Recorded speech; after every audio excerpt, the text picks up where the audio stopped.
Nasalimu katika jina la Yesu Kristo, mwana wa Mungu aliye hai.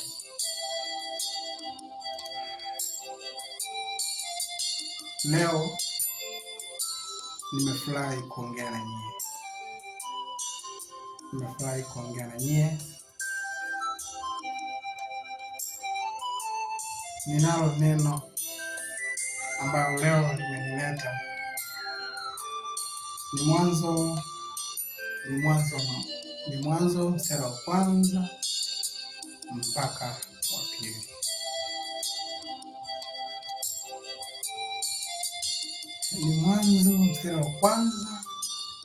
Mwanzo moja mstari wa kwanza mpaka mstari wa pili.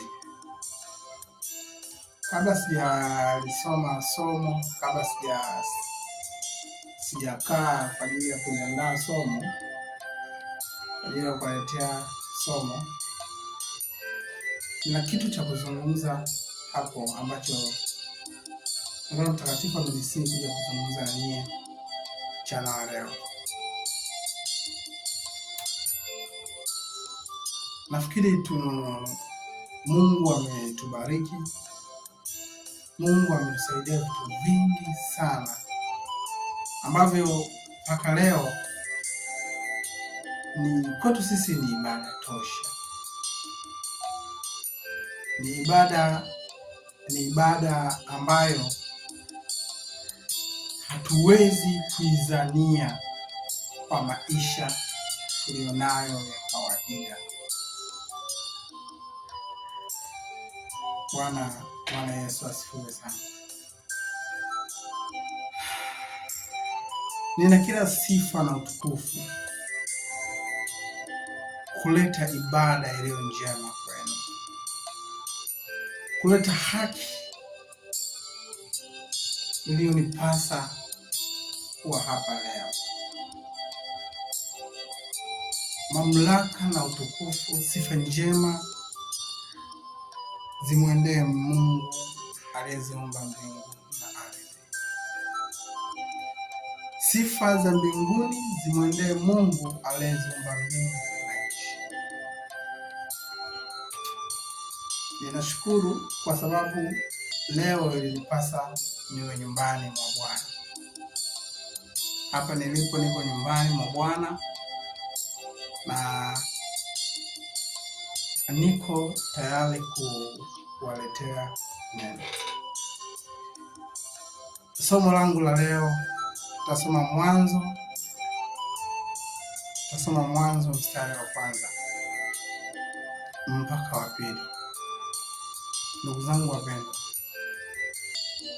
Biblia kuhusu mambo ya kuumba, wakati Mungu anaiumba nchi, wakati Mungu anahamisha mito, milima na mabonde.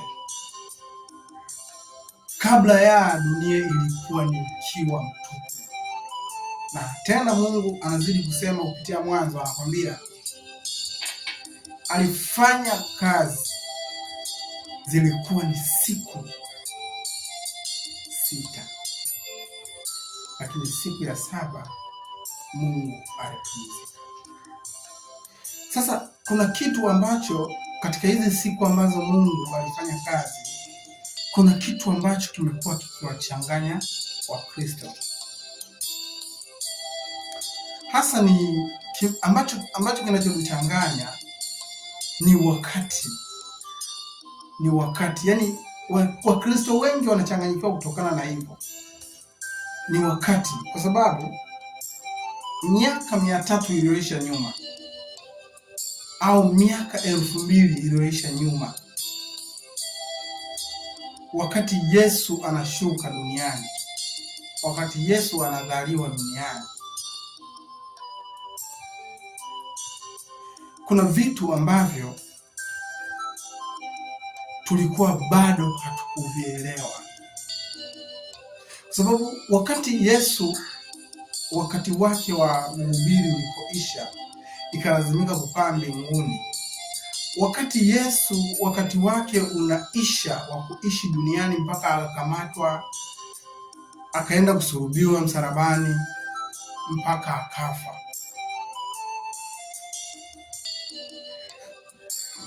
nataka niwafafanulie kuhusu hapo kidogo.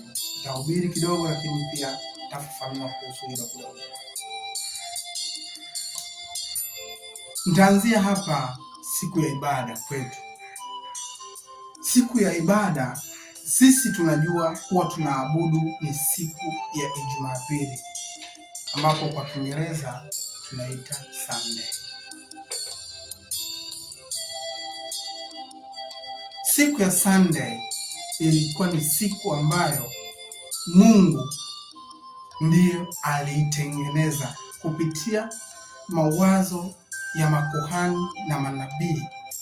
Akasema kuanzia leo mtaabudu siku ya Sunday, yani siku ya Jumapili. Lakini sio alishuka yeye Mungu, hapana.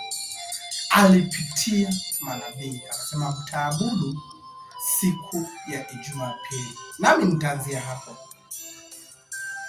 Sikiliza wewe ambao umekuwa ukichanganyikiwa kuhusu siku ya Jumapili.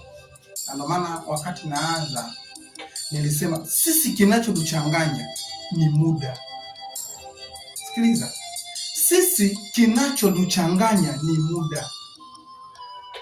So, wakati Yesu yupo, wakati kabla ya Yesu kuzaliwa, wakati kabla ya Yesu kuanza kazi, kilichokuwa kinaeleweka, wengi walikuwa wanafanya kazi. Mwisho ilikuwa ni siku ya Ijumaa, ambapo siku ya Ijumaa mosi kwao ilikuwa ni siku ya Ijumaa. Na ndio maana nimeanza mwanzoni, kinachotuchanganya sisi ni muda, yaani ule muda wa wenyewe ule uliopita, yaani ule ni muda wa miaka iliyopita nyuma. Sasa na sisi leo tupo hapa baada ya miaka 2000 Yesu kuwa amepaa mbinguni. Kwa nini leo nimewaletea hili somo?